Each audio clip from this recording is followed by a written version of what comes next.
So I guess to start, we could talk about your parents, or we can talk about like your childhood. Why don't we start with what you remember about your parents? I don't remember hearing anything about them really. Well, I was born to Claire and Mabel Davis, and that would have been September 17th, 1936. And I started school at age 6 and went to the women's school. And so I graduated from there, and that would have been in 52 or so. And then it was time for high school. Well, I didn't go to high school for a year, Okay. and then I went back. And there's details of that, but I don't know if there's any sense in getting into that. Oh, this is the time to get into it. Well, Seriously. I was going to go to Ithaca school, Uh-huh. and I had some neighbors that was kind of mean to me. And they both taught school, and I knew I was going to up against them. So, probably my fault. I did not go.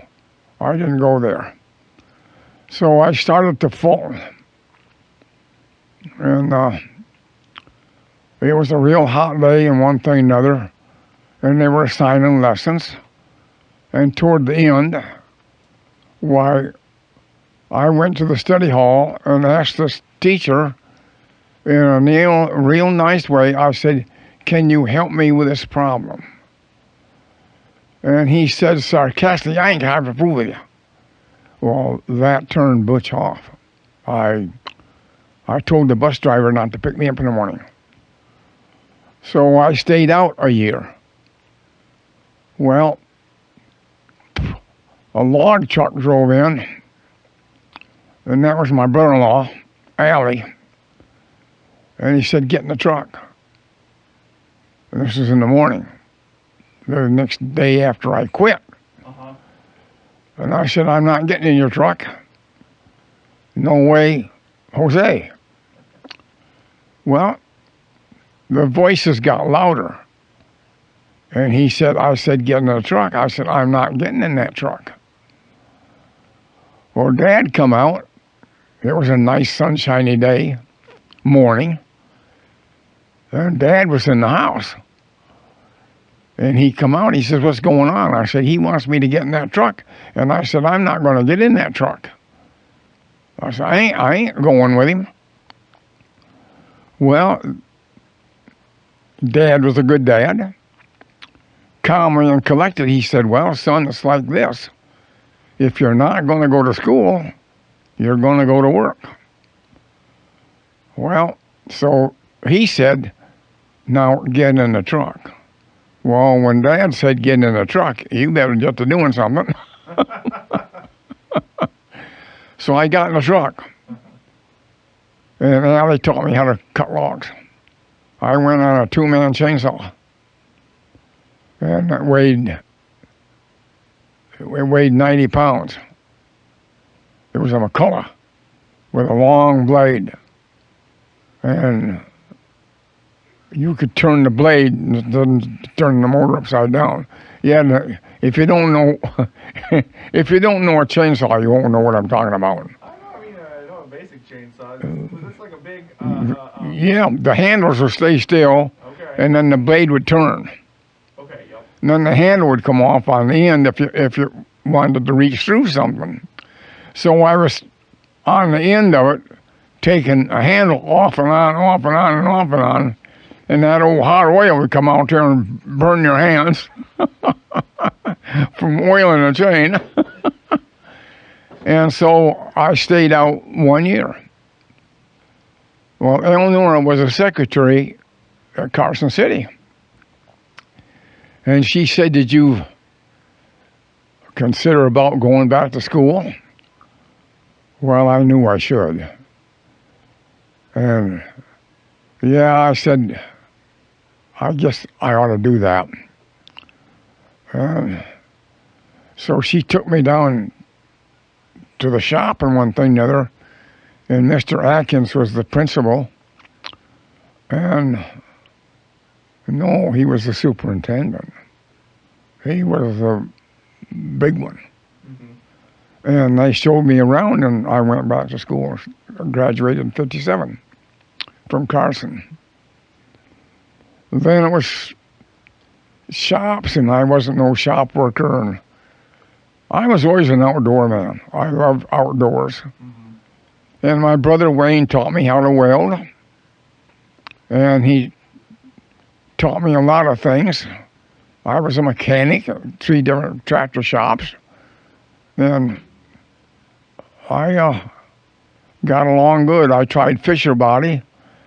Inside, I didn't care for that, and none of the shops appealed to me. But if I could get in a shop and be outdoors, that was for me. I love the outdoors. Was this the same sawmill that Grandpa worked at for some time also? Right. Okay. Yeah. Same one. When did He got in that mill when he come home from the Navy. And what year he come home from the Navy, he was stationed in the Philippines. And he run a sawmill over there. He was in the Seabees Okay. construction building. And so when the war was over, he thought he'd be coming home. They had to stay and build hospitals for the wounded. So he was later getting home. And as far as I know, that's the only, he got in that sawmill business. I don't think he done anything else. Only that when he come home. If I'm thinking right. He did work in a fertilizer plant, and he painted buildings, but I don't know when this was. I don't know, was it before he went in or after he went in? I don't remember that. And then, of course, World War II hit, and I come in the house. I was outdoors playing, and I come in the house, and I never seen Mother cry. And Mother was crying. So I said, "What are you crying about, Mom?" She says, "They just blew Pearl Harbor." Well, I didn't know anything about Pearl Harbor, and she was crying, and I just went back outdoors and played. That's all. It didn't mean anything, you know. Mm-hmm. What's Pearl Harbor? Well, so I would have been 4 years old. Been 3 or 4. And now, just for reference, how old were you when you had the argument and got sent to the sawmill? When I went to the sawmill, I was 16. Oh, okay. Okay. I was old enough to quit. Yeah. Otherwise, I'd been 15, I couldn't have quit. Was that more common for people to quit school at that age, at that time? Yeah. I was brought up on a tractor. I was brought up on the farm with my dad and mom. Mm-hmm. And Dad's tractor, excuse me, Dad's tractor, he had an old 1020. That's an International. All on steel. And it was playing out on him. It was wore out. So he put an order in for a brand new tractor. And he got it. It's a long story with that, though, but I won't get into that. But he finally got it. Uh-huh. They were all on steel. There was no rubber on it at all. And no battery. You cranked it by hand. It had a magneto. And that's what I learned to drive on. And I was 7. Wow. That's really cool. I remember Uncle Tim would let us drive the tractors. He'd put them on slow, like the slow gear, and then eventually we'd figure out how to Right. them up. That was fun. I was always a tractor nut. My hobbies was tractors, and I love rifles. I got into rifles. I got into reloading in 1982. Mm-hmm. And that was a good hobby for me. And I worked on some guns. I was no gunsmith, but I didn't do bad with them. I fixed my own. I fixed some of the neighbors. I think they kind of overrated me, but they didn't think so. Uh-huh. I fixed stocks and drilled and tapped receivers and fixed up a couple of rifles for a guy. Had to make a part, but I had a pattern to go by. Okay. And I got in more tools. I bought a Dremel tool. And if you're getting into guns and stuff, you need a Dremel tool. Mm-hmm. And it's really a handy outfit. You can sand wood with it and cut metal with it. All this little trinkety stuff. Mm-hmm. Made a sight to go on a rifle.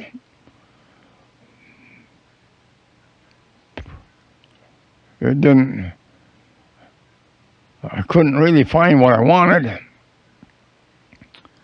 And I finally found this sight. It was called a Wilburton. It went on a Winchester 94. So it was quite thick, and then it was cut out round. I had to file that all off, make it flat. Oh. Well, then it had a V notch in the back, and that didn't do very good for a receiver sight. Uh-huh. So I had to figure out a way of putting a peep sight on it. Uh-huh. So I went out to the toolbox, and they don't make them anymore, so you probably won't know what I'm talking about. But on the old tractors and cars, they had a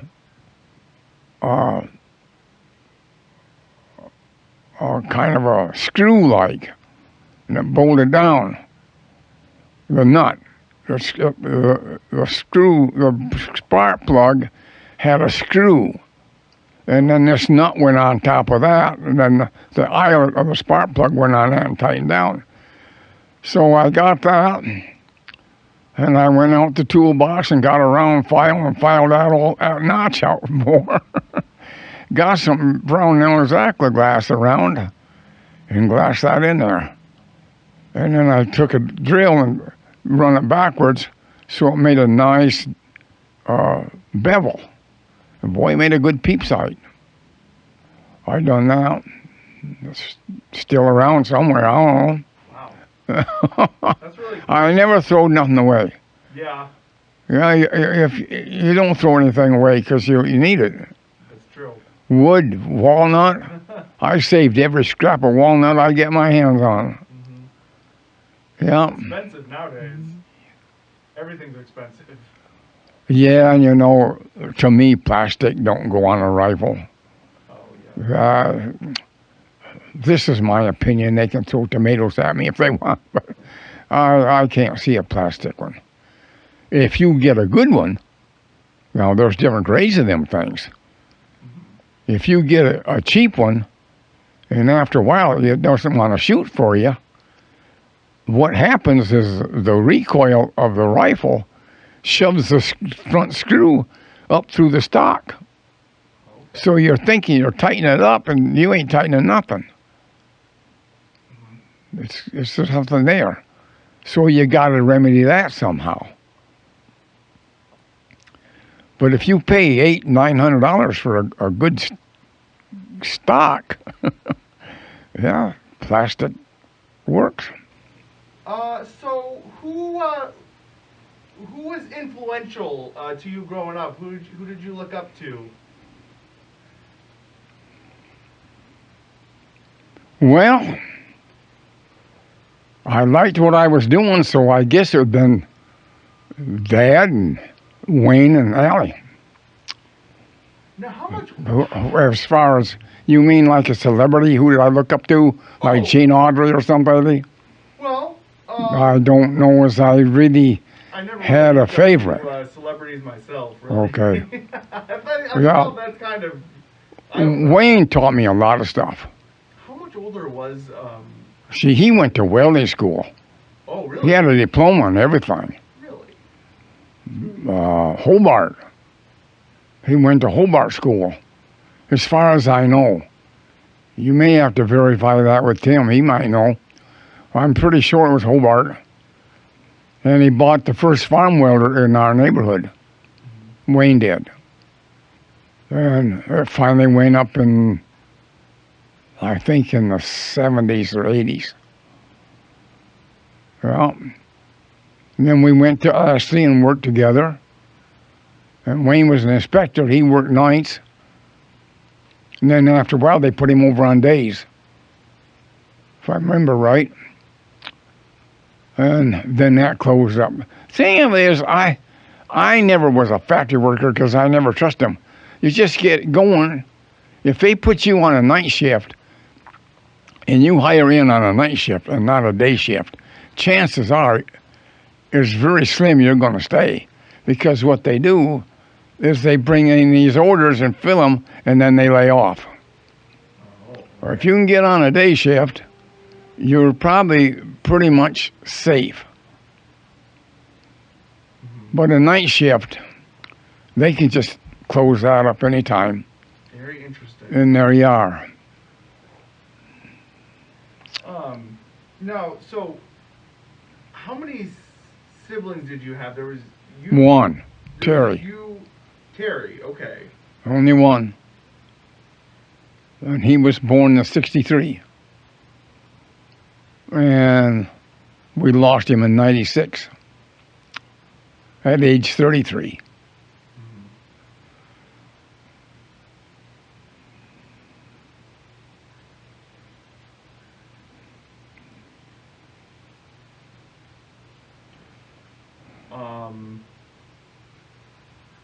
How did you meet Aunt Julia? Julianne? Yeah. Well, I trained in two different places.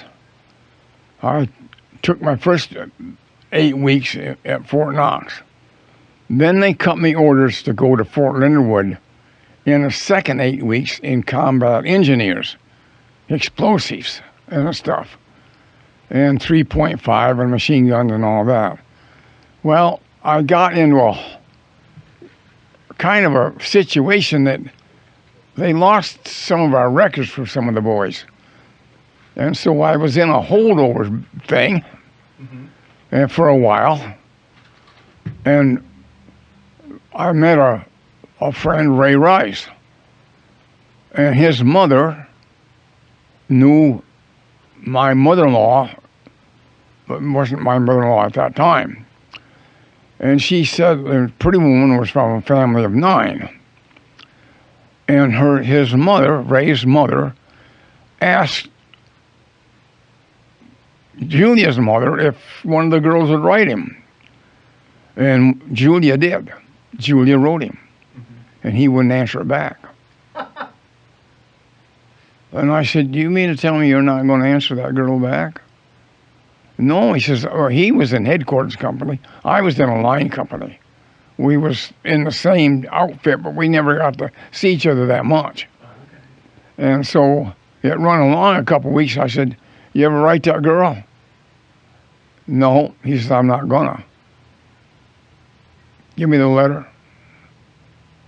So he gave me the letter. And I wrote her, and I wrote her. And I got a 3-day pass out of Missouri and went to Hazard, Kentucky. Took me 16 hours to get down there one way, and I only had a 3-day pass. And I just sort of fell in love with her. Wow. And I've always called her Pretty Woman. And she was a fine lady, too. She was really a fine wife. I had her for 53 years. Yeah. And we had one son. And then we stayed up here until the recession hit in 87 or so. There wasn't no work up here. Oh, really? Alley was shutting down and everything was shutting down. Lobdale's was laying off. Well, when I left out of here, it was on the radio And I was traveling through Indiana to go down home to the coal mines, and they said 3,000 Michiganders had left Michigan. That's how bad it was. Wow. Well, I got down there and got a job in the coal until that went down. Then I got up on a farm, a horse farm. And I don't like horses, but I don't like horses either. They scare me. and so I thought, well, you don't have horses, I'll take the job. Uh-huh. Well, it wasn't long until here come the horses. Well, I got along all right with them. They took Terry. They hired us both in. I was surprised they hired us both. They was only going to hire one. And so I told Terry, I said, you stay and I'll go home. Whatever I'll find up there, I don't know. And so when we got around, they said, no, the boss wants both of you. So we stayed there. So I was on the farm for 10 years. I got hurt up here in the 70s and messed this leg up. Arthritis and one thing that's had it. But my left one would take care of my right one. Well, then in 92 or so, then I got hurt with this one, and they disabled me out at age 58. And the Lord knows I was not able to quit work. So my wife and I, we struggled, but God seen us through it. That's really interesting. I did not know that. Very interesting. Now, so Grandpa Davis, Wayne. and then Grandma Davis, Edith. So now Edith and Julia were sisters, right? Right. So how did it come about that that Grandpa wasn't going to contact Julia, but he ended up with Edith? Like, how did that all work out? Well, I met Pretty Woman, Julia, Yeah. and he wanted to know if she had any sisters. After he refused to write her. Yeah. And so, let's okay here and write it down. I said, yeah, she's got sisters, but you don't want them. That's really a good burn to start out with, ain't it? And well, I figure age don't mean anything to me. Yeah. It doesn't. Well, they beat me married. Uh-huh. So, sisters married brothers.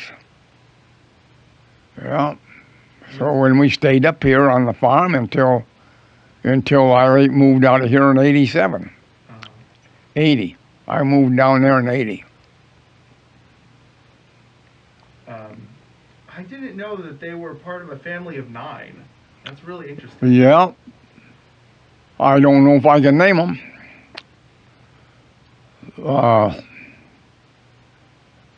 There's, just see, Larry. I'm trying to get the boys first. Larry, Tom, and Harold. 3 boys.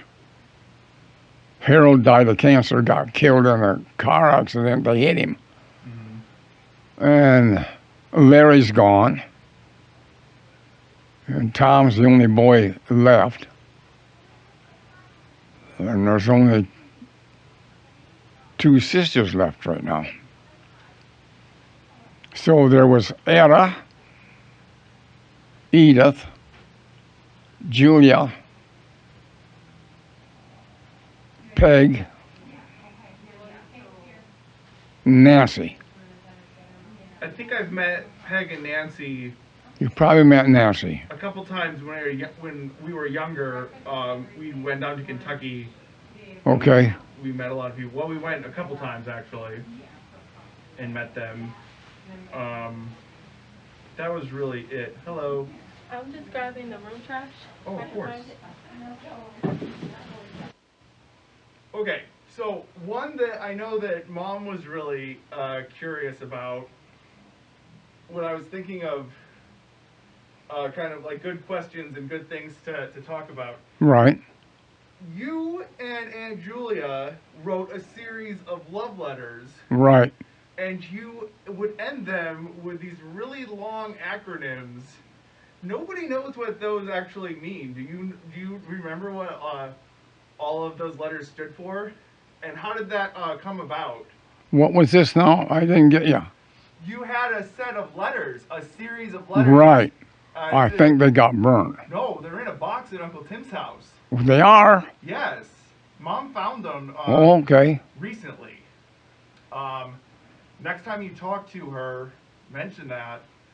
Okay. She found them. They're all at Tim's house, or a lot of them are at least. Well, I didn't know this. There's like a whole shoebox full of them. Well, yeah, I imagine we wrote back and forth and back and forth and back and forth. Actually, she was a mail order bride. Yeah. Well, I will have to tell Mom that. But how? When did you guys start? Well, I guess we talked about when you started writing letters, but when did you start adding so many letters at the end of your messages? And how did that come about?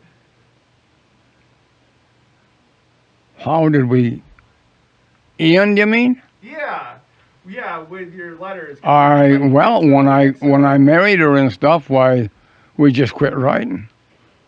Does that answer it? Not quite. Okay. At the end of your letters, when Mom went through them, maybe we'll try to bring some.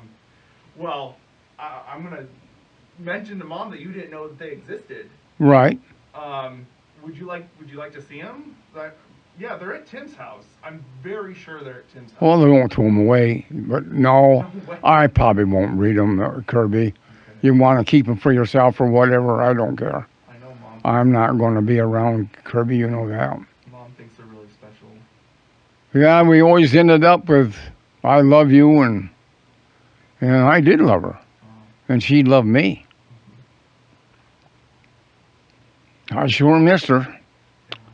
My world, I was out of all I had was a house. We lost Terry, and that was hard. But when Pretty Woman left, I was out of my habitat. All I had was a house.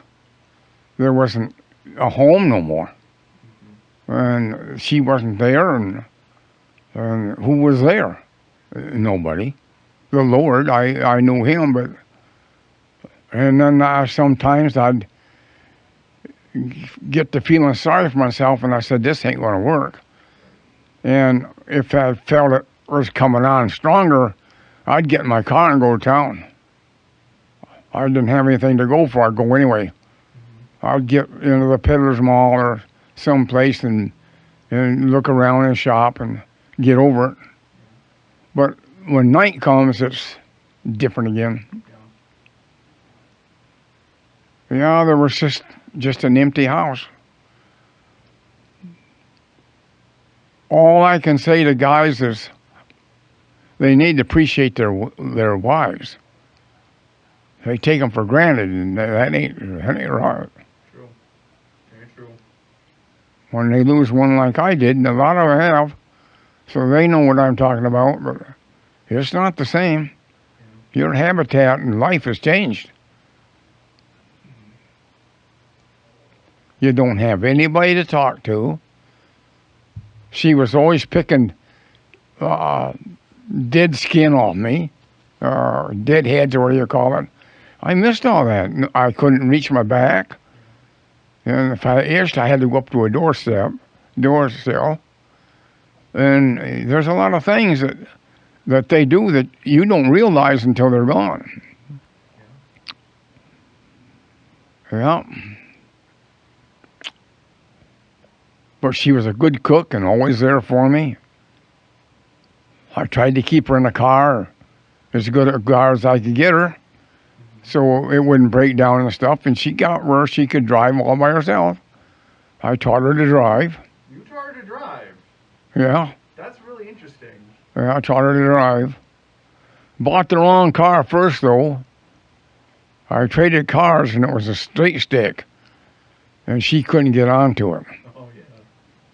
So we got rid of it and got an automatic. I don't think very many people can drive a manual nowadays. No, They don't make a lot of them.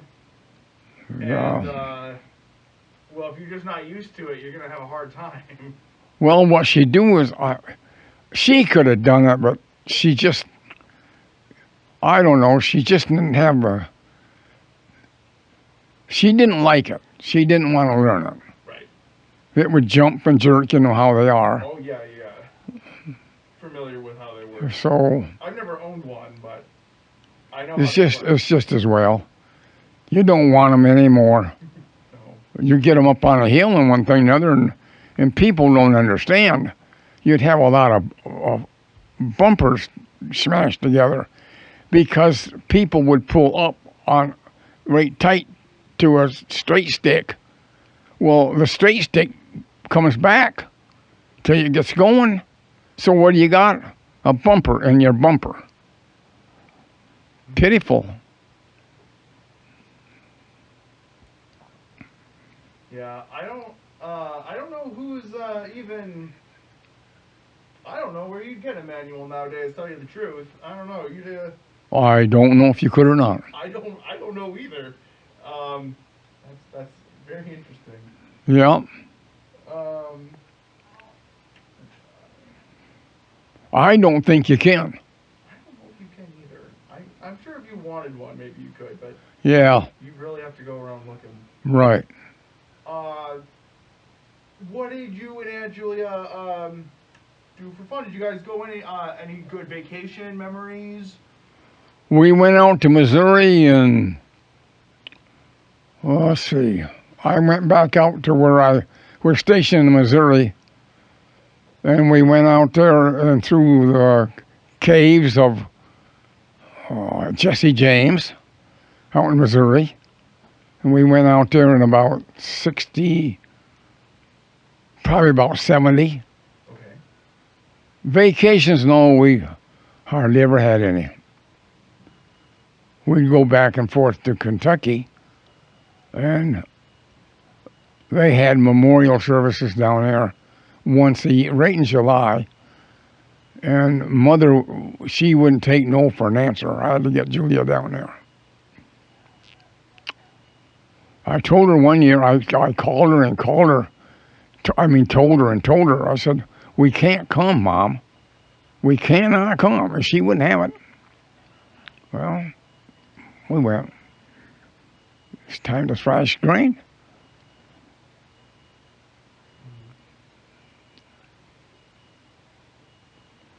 So but Mother was a good mom. We never got in no arguments. But she, it was her side. Let's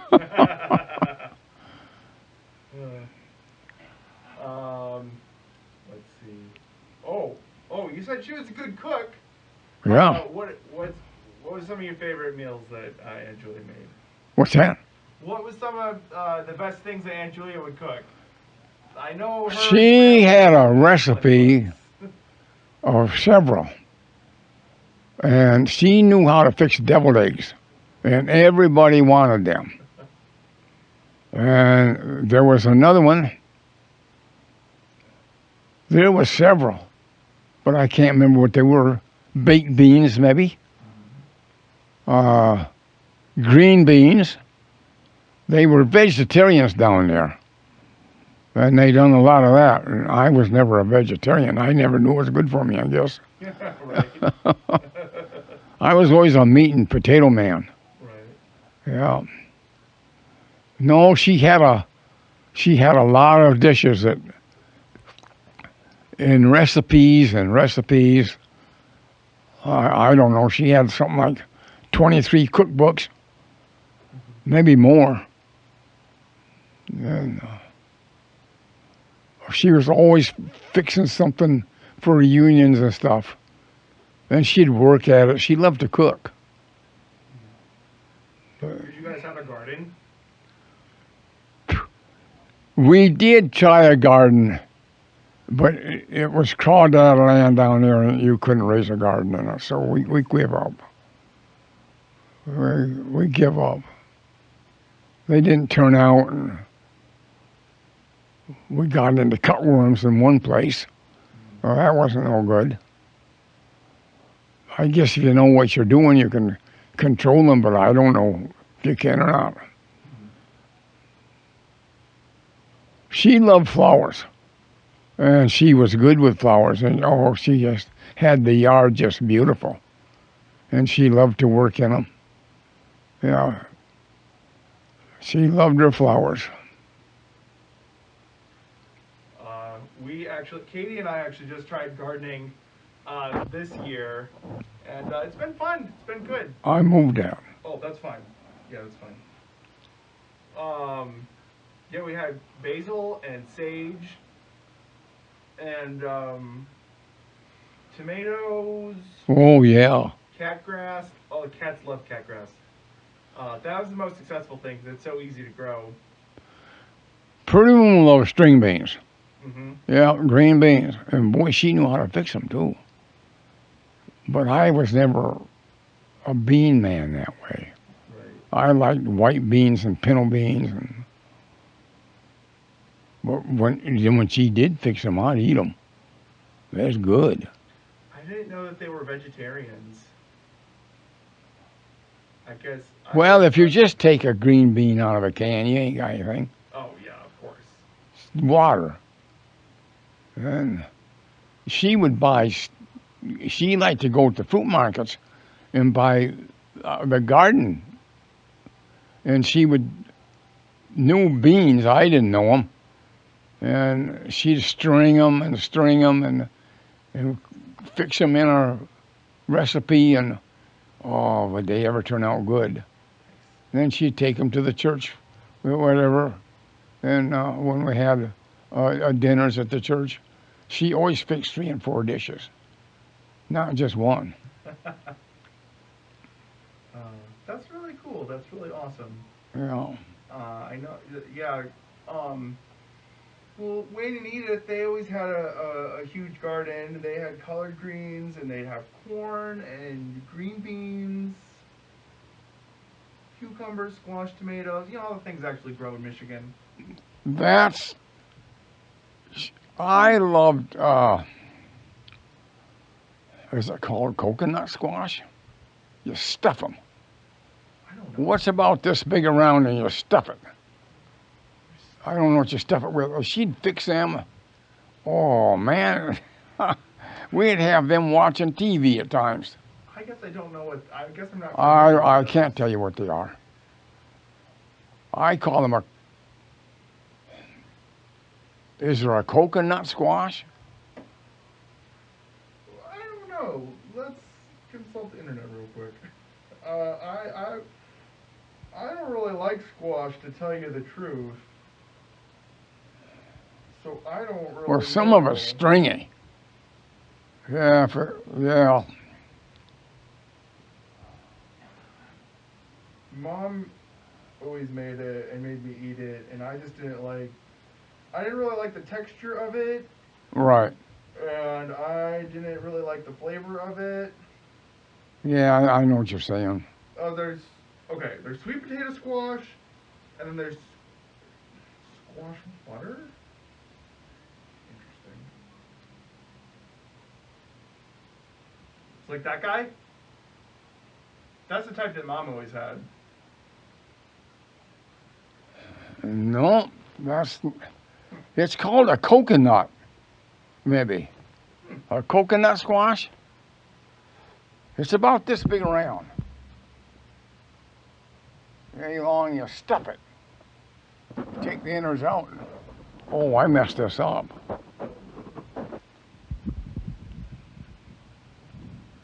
I guess you can hear me. That's fine. I don't know. Is there any of these? Yeah, one of them is in there. I gotcha. Oh, yeah. Yeah, one of them is in there. I need to have this a little closer. It doesn't really pick up unless you're like right up into it. Oop. Oh, okay. Okay, we'll just end that one. The history of a U.S. rifle and Lewis and Clark. Oh. They're in them there tablets. There were more of these, but I saw the one on the M1 Garand, and I know you mentioned that last time we talked. So I grabbed this one. Okay. And then this one was also very thick, and looks like there was a lot of work done on it on the Mauser. Yeah. So I brought these two. Okay. I know that there is like, oh goodness, 30, 40 more. That might be a soft estimate also. These are in a notebook like that you buy for high school and stuff, and they got wire. They're put together with wires. You turn them out. There's 4 or 5 of them in there. If you go down through there, some are just copied. I just wrote things down, so it's repeated and repeated. But there's one in there that I wrote on Lewis and Clark and their expedition. Not really a write-up on them. It was when they went in 18.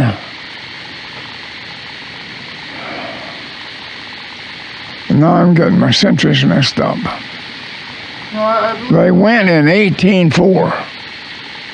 1803. 1803 or 1804 was Lewis and Clark's expedition. And I wrote what the rifles might have been, and I wrote down some history on the rifle. But I don't remember. The first U.S. rifle, I wanted to know when it was. And it came out in 1803, if I'm thinking right. But the government, the ordinance wouldn't have it, the Army did. So the first official U.S. rifle was the 1803 or 4. That makes sense. That lines up with stuff. Because then that's when, like, muskets would have been going out. And rifles would have been coming in. They was going from front stuffers to breech. Yeah. Breech load.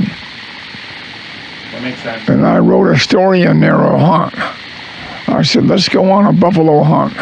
You'll find that. You might find that interesting. Okay. You're probably the only one that would. And so, just go through them and throw away what you don't want. And there's some interesting things in there, but it's repeated over and over because I would remember it again. And I thought, well, maybe I didn't write it down. As a matter of fact, I think I wrote in one of the books that you'll find junk. Okay. Yeah, I was a regular gun nut. It's good to have hobbies. It's good I try to tell those ladies down there at the Senior Citizen Center to get a hobby. You might as well talk to that fan. Really? I'm afraid of falling. I'm afraid of this. Well, afraid of what? Yeah. Ain't nothing to be afraid of. It's important to stay busy. It's important to do stuff.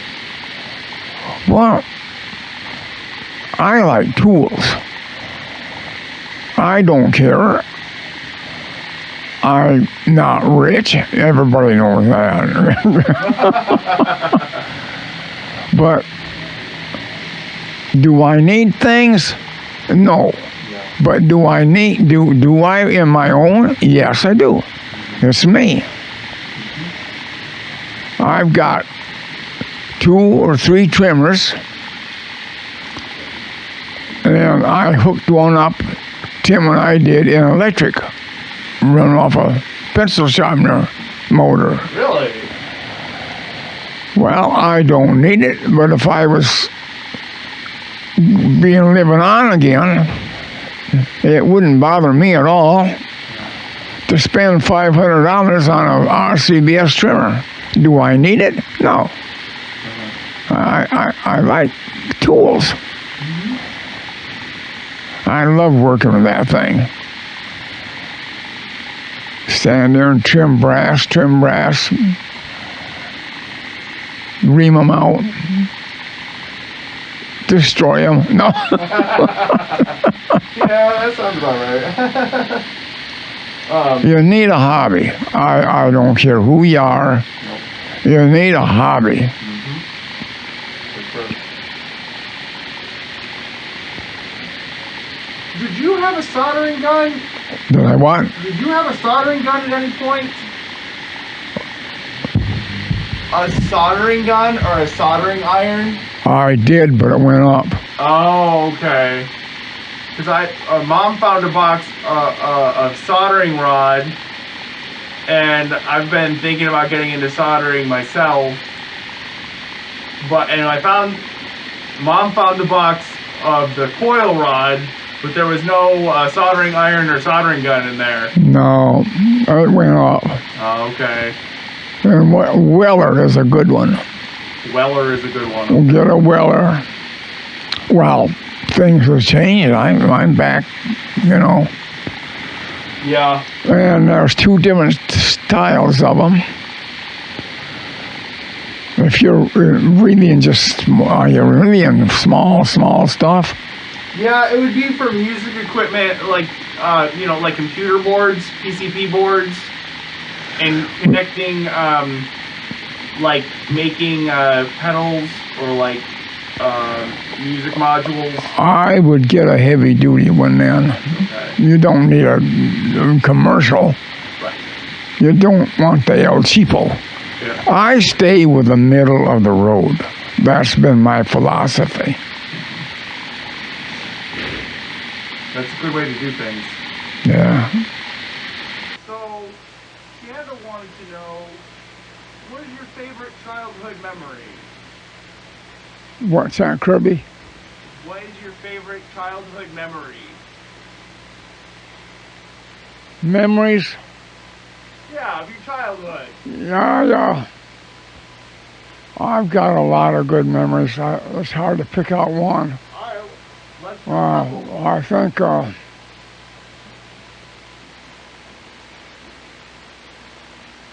one that I can remember of real well is when I got my first car.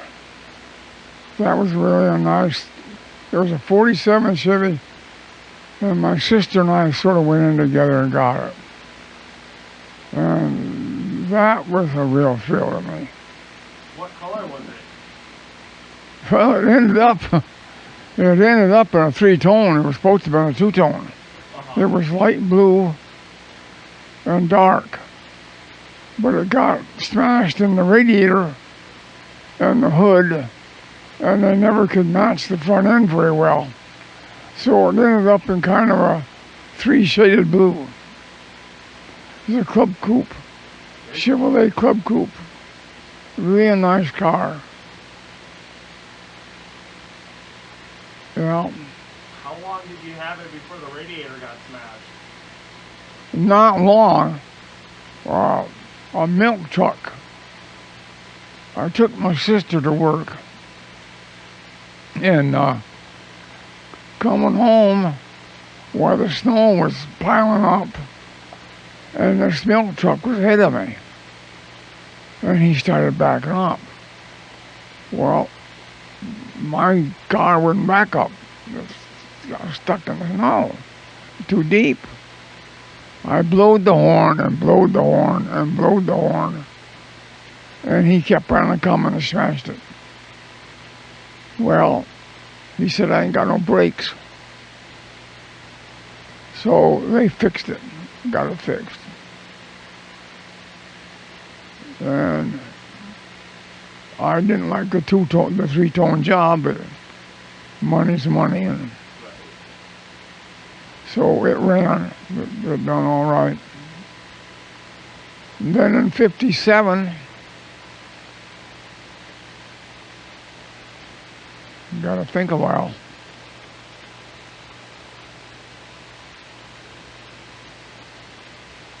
I traded that car off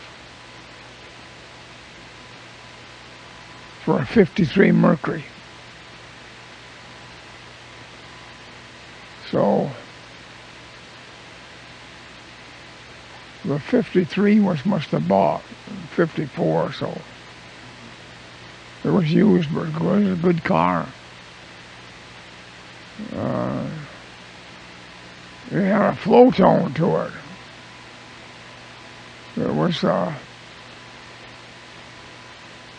a light top and dark bottom, as I remember it.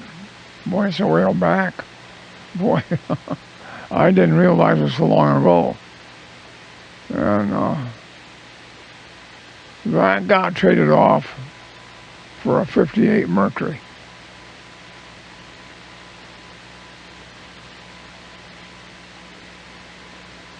And I forgot the name of that car.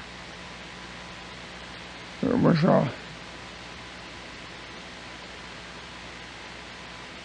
I should know it. I do know it, but it won't come to me, Curtis. You like Mercuries? Yeah, I did. One of my favorite cars, but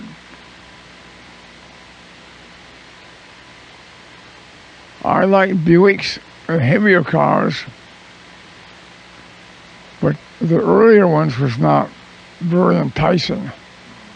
They carried more water than they did anything else, and they were expensive, and they dug the ground. But later on, I worked at Fisher Bar and stuff, and I got a hold of a '56 Ford. Of course, that was more of a rider for me. It was a hot rod car, really. Oh, nice. Yeah. It'd get up and go. I put flow tone.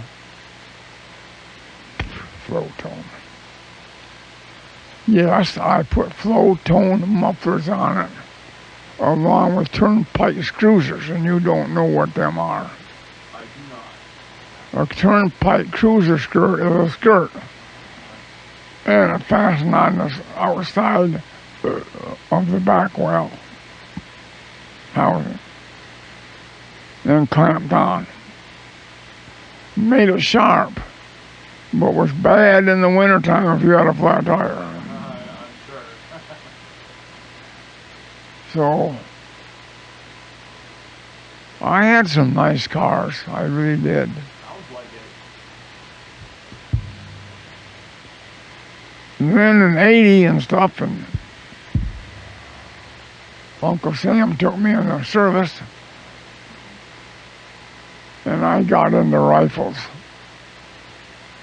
And that was my hobby. That's why you got all this stuff. You ain't seen nothing yet if you ain't been out there.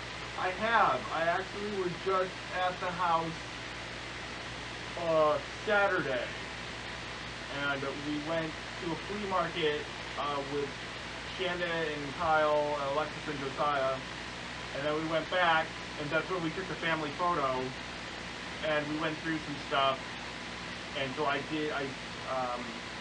saw your book collection and your gun collection, and I saw those two that looked like you put a lot of work into those two. They weren't just like books from the bookstore, so I brought those over. Maybe we could talk about those at some point coming up soon. Well, yeah, you a lot of books for sure. There's reloading books, hard-covered books, There's a book on Mausers, I think I have that one. and there's a book on about everything I think to think of. I don't know what all I own. I do. If I went to set it up, I know what's going on, but it's all in a mess now, and I wouldn't know where anything is. I don't know what made it appear and what didn't make it appear. As far as I know, most all of it made it up here. What it sounds like, you were able to get a whole tractor up here. I would think you'd be able to get most everything else up here. How did you get that tractor up here anyway? Tim called it.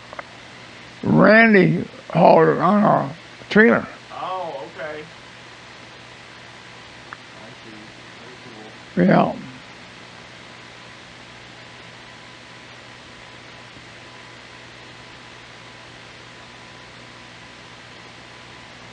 There's books out there that you would probably think is junk. But if you go to a gun show or gun shop, you ain't going to find them things for no 75 cents.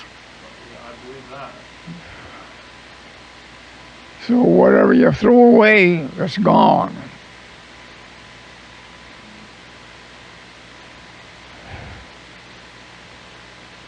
I know Mom and Kim are doing a lot of work right now, trying to go through everything. Right. There's also my grandma's stuff in there as well, and they have both been working very hard on getting things organized and trying to find a home for things and trying to keep, it's a lot of things to go through. There are some books, if you don't pay attention, you'll think they're junk and you'll throw them away. They are, Kirby, I can't think of anything.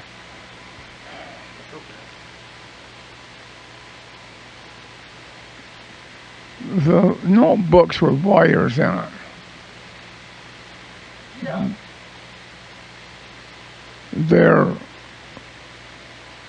a writing tablet like. There's a bunch of them in there, and I wrote down things. I saw that. And I got one in there of the history of the U.S. rifle and Lewis and Clark. They're in them there tablets. There were more of these, but I saw the one on the M1 Garand, and I know you mentioned that last time we talked. So I grabbed this one, Okay. and then this one was also very thick, and looked like there was a lot of work done on it on the Mauser. Yeah. So I brought these two. Okay. I know that there is like, oh goodness, 30, 40 more. That might be a soft estimate also. These are in a notebook like that you buy for high school and stuff, and they got wire. They're put together with wires. You tear them out. There's 4 or 5 of them in there. If you go down through there, some are just copied. I just wrote things down, so it's repeated and repeated. But there's one in there that I wrote on Lewis and Clark and their expedition. Not really a write-up on them. It was when they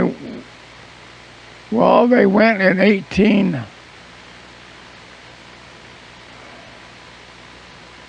Now I'm getting my centuries messed up. They went in 1804. 1803. 1803 or 1804 was Lewis and Clark's expedition. And I wrote what the rifles might have been, and I wrote down some history on the rifle. But I don't remember The first U.S. rifle, I wanted to know when it was.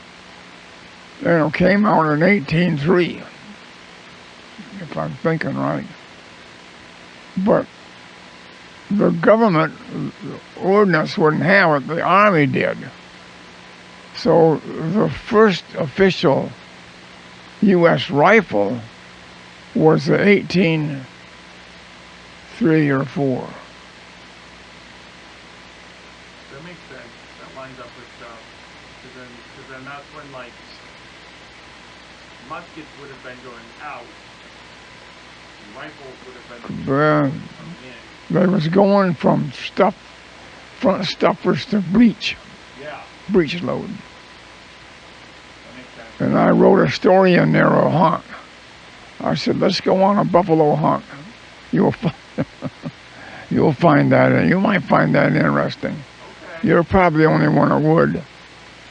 And so, just go through them and throw away what you don't want. And there's some interesting things in there, but it's repeated over and over because I would remember it again. And I thought, well, maybe I didn't write it down.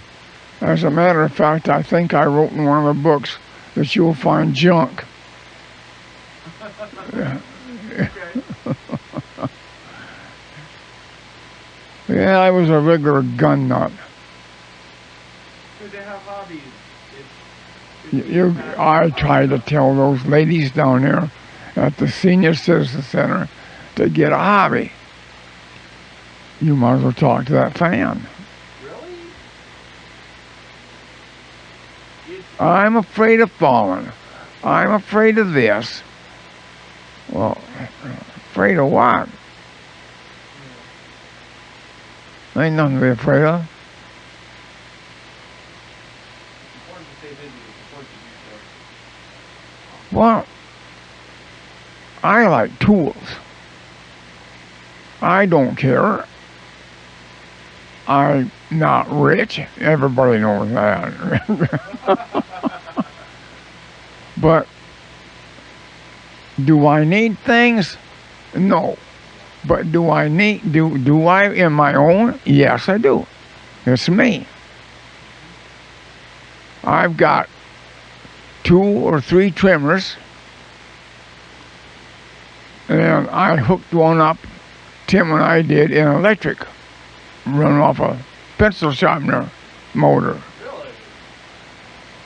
Well, I don't need it, but if I was living on again, it wouldn't bother me at all to spend $500 on a RCBS trimmer.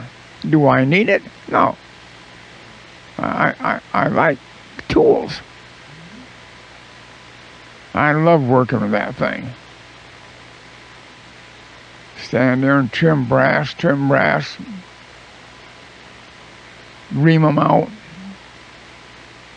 destroy them. No.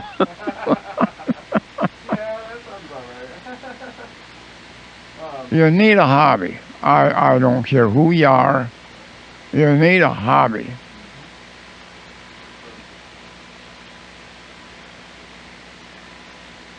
you have a soldering gun?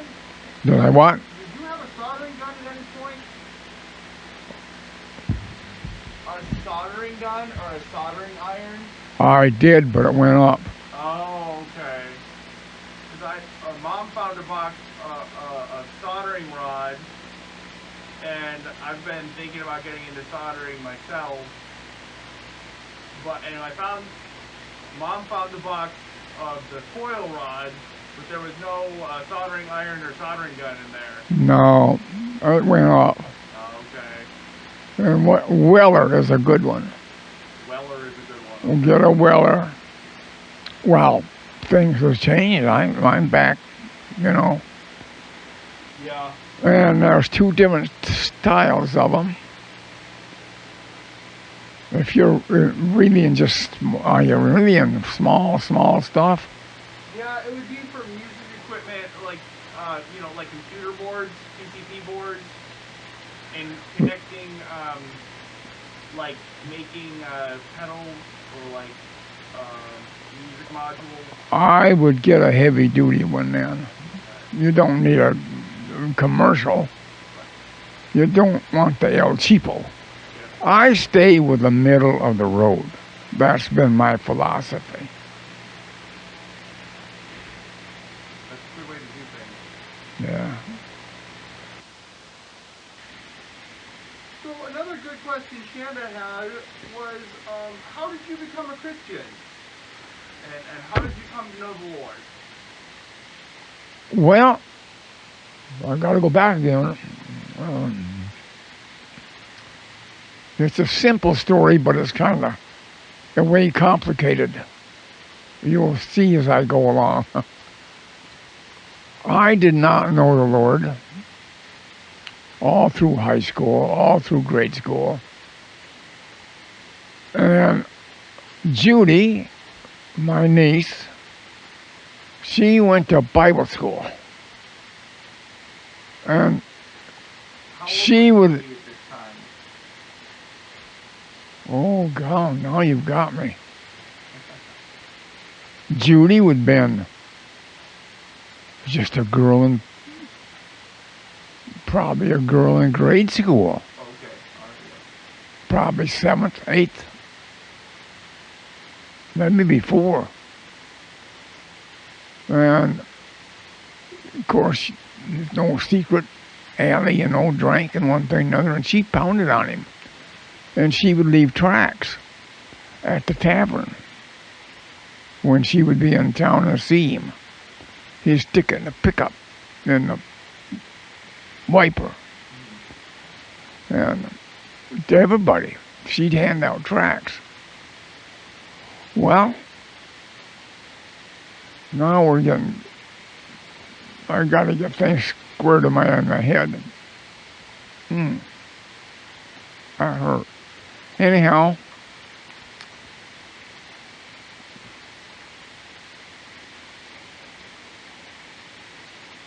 she kept going to Bible school,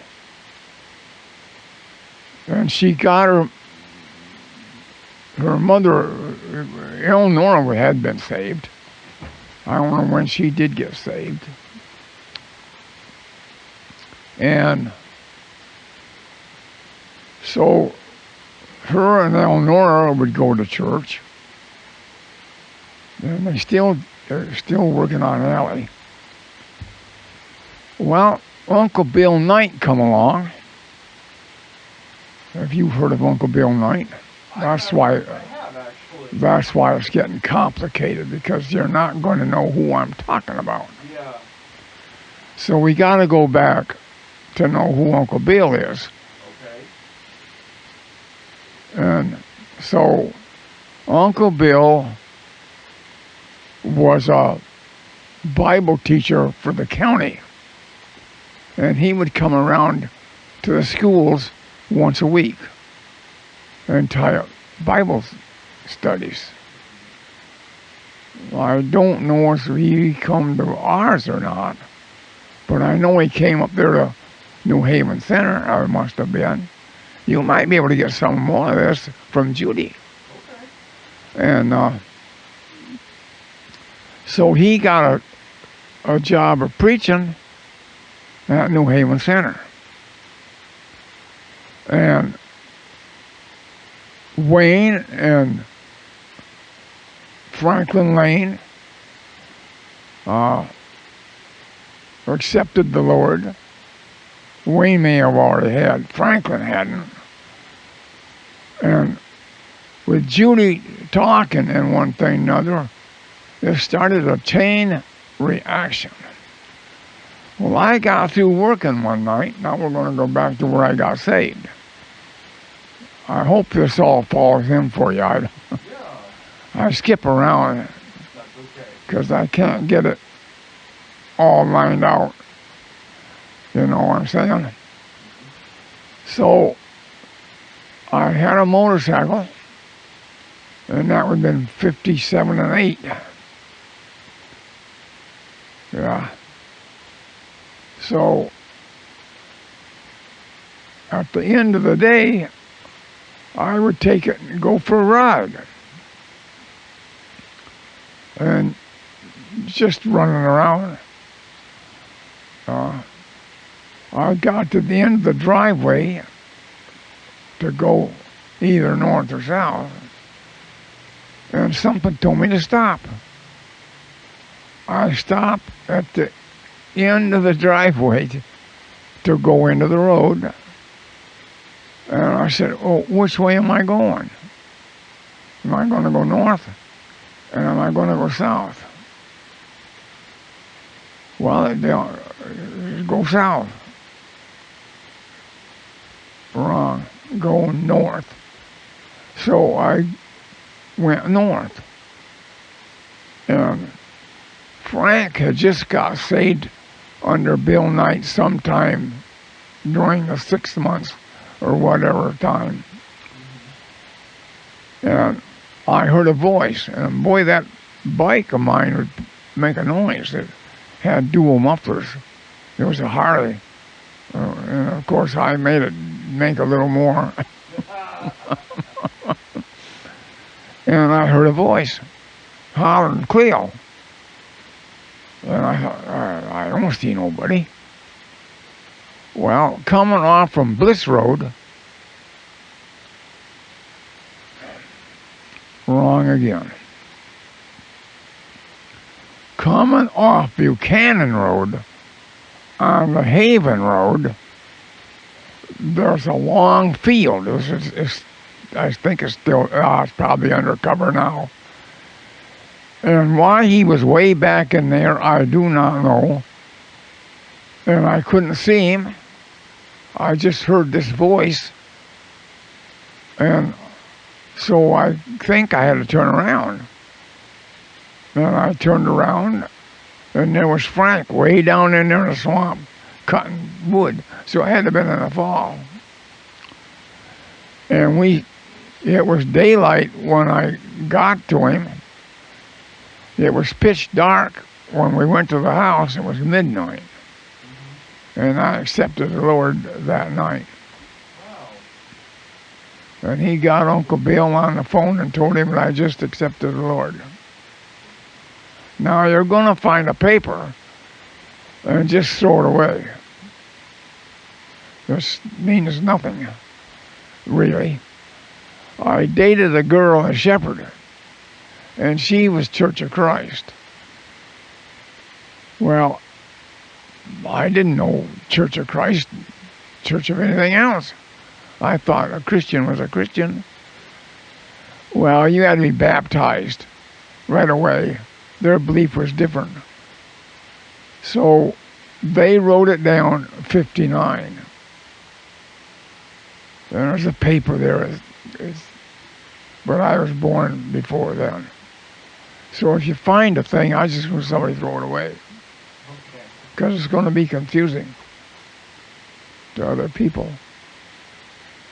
So that's how I got saved. Best thing that ever happened to me. Sure was.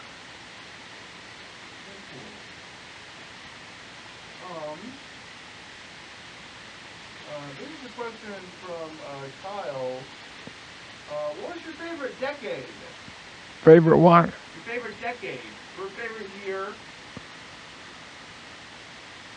When were things a really good time? Everything was going right. What was your favorite decade in entertainment? He didn't really specify. He said favorite decade or trend. Was there like a fashion trend or a sports trend or a gun trend that you really enjoyed? I never was in sports. Dad was a baseball fan, and I never took that up. Right now, I don't know a baseball player. I mean, today, I don't know who it is. All I know is there were celebrities on TV, and one was Pete Rose, and he was in the circuit for a while. Whatever become of him. No, mine was always in tractors and guns. I always went that way. I loved to hunt.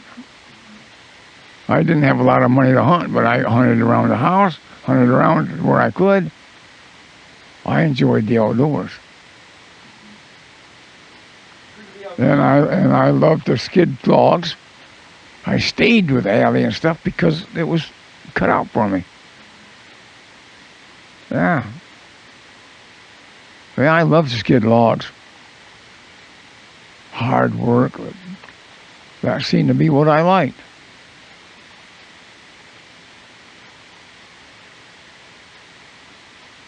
Inside work never appealed to me at all. This never did.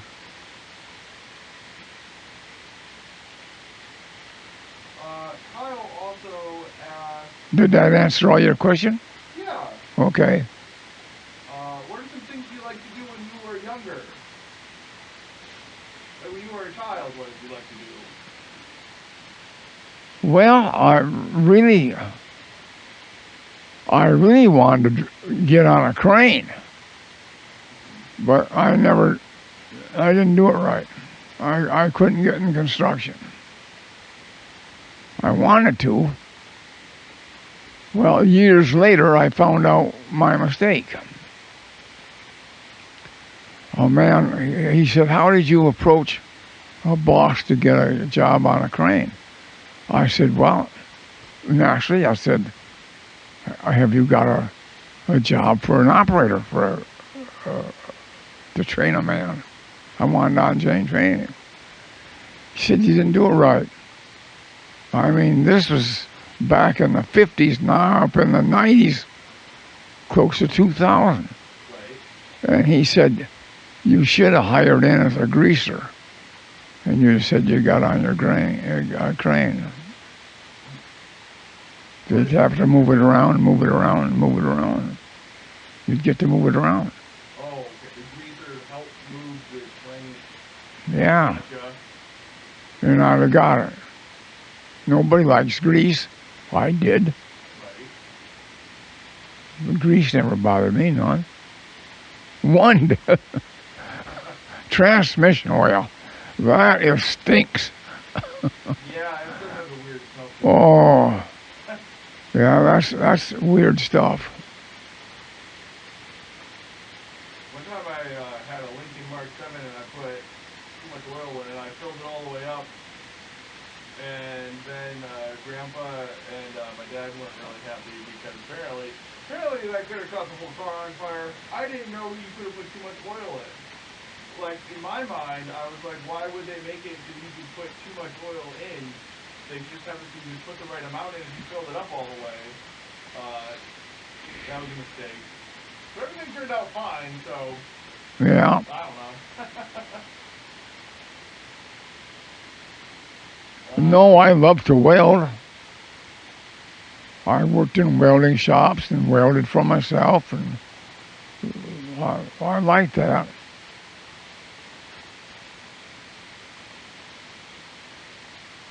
Do you have a favorite song?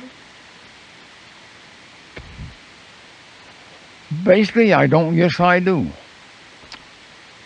I just like good songs.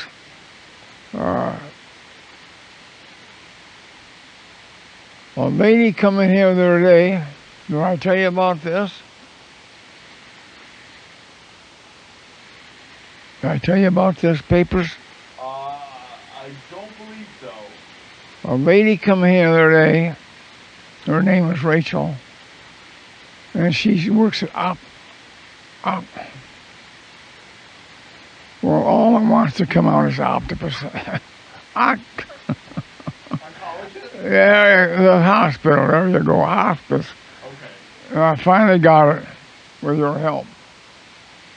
And she said, you have a favorite one that you would like me to sing to you. I said I would, but I said I do not know the name of it. Then I said, I've only heard it once.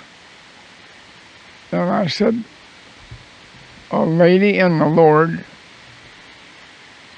sung this at my son's funeral. She says, do you know any of the words? Well,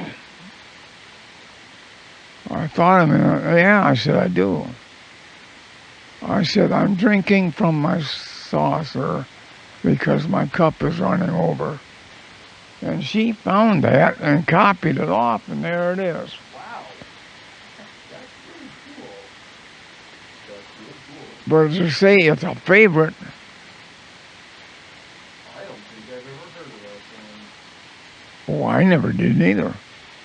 First time I ever heard it was at the funeral. That's the name of it. You can take it and type it over if you want to. Do whatever you... there it is. We'll let it stay here for now. Okay. I think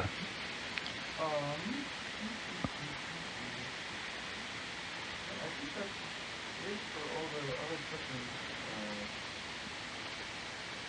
I do not like what you really call sad songs. Sad songs don't belong in a Christian's life. Well, you know, you get, I don't know how to put it. You have songs, and then there have songs. You want a story, you know. You don't play a banjo all the time, you know. There's a quiet time.